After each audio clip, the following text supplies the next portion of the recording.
Esande wire omumakuru gita gacencure twakoreka Pastor Deogratius ahimbisibwe owayokize ebintu bye byo munzu byona ngo moyo rukwera niwe yamworekere ngwa byose nanyabona abantu matokuza kubona banakusharize ogwa kija yakwatwa polisi eyamutwiro mu irwariro ry'abatabuki b'emitwe ahari Imbarara Referral Hospital. Eco mugisho mubi ogwa fire kandi yagwa hirwarire rikuru eryambarara kandi yazikwera izobo mu Karungu Rubindi Kashari Mbarara district. Wowe kangari bindi waje nigomba gukuru byomwe nakumanya gukuru akakora izina kandi yakora kurungi boneranga utunzire kumutwara iteka abanywanyi betwaferwa abirari umuntu omuhabuzi kandi abirari umuntu arukuremera hanshonga wani mundeze chukura kirungi wani mbasa mwe baba kujambije byamwano sasa munono ejo muntu witu bambe mutakaja ngwe nama ya leta shika harro abatine sente nyingi onkaba ide sente zikumugasha ahubwo kuba habi natura haba hari hakwe wari umuntu yambe ko mutawuno wero mwangu yahama nayo yahama mutawuni habi natura haba hari hakwe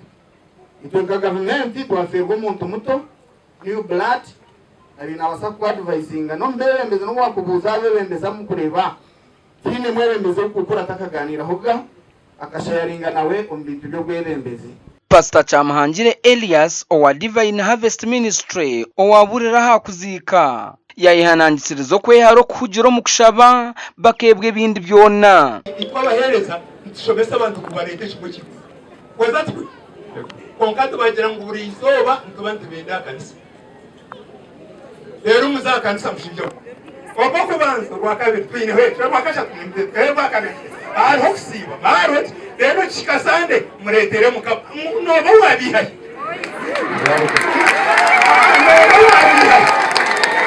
nabyo kusiba kanisa awoloyaha omukasheshe omwihangwe omwazo kato tuzakwekanga bayekanga ndije yaje ati wowe ato omushija nzigiri nakusibira takusiba. Pastor Chamhangire hona yayore ko kwatwaho ahabwa aba pastor abarahaco kunyunyute mishokoro yabikiriza barukubiyaho sente muronde cyo gukora muronde cyo kurakore obase kubaho obase kweyemerezaho ebyo byasigara ebyo bigambo mugeza ku buhura ebi niwe biragasi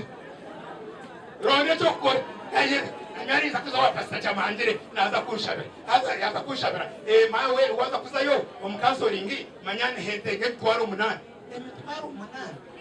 nyowe ndiyo murwire iwo hurire nyombe ni nakurete mtwaro munani abishem kumanye ruhanga witu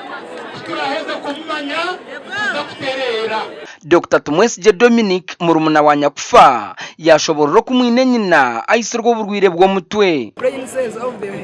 The problem that we had, the bipolar problem, it is which quarter,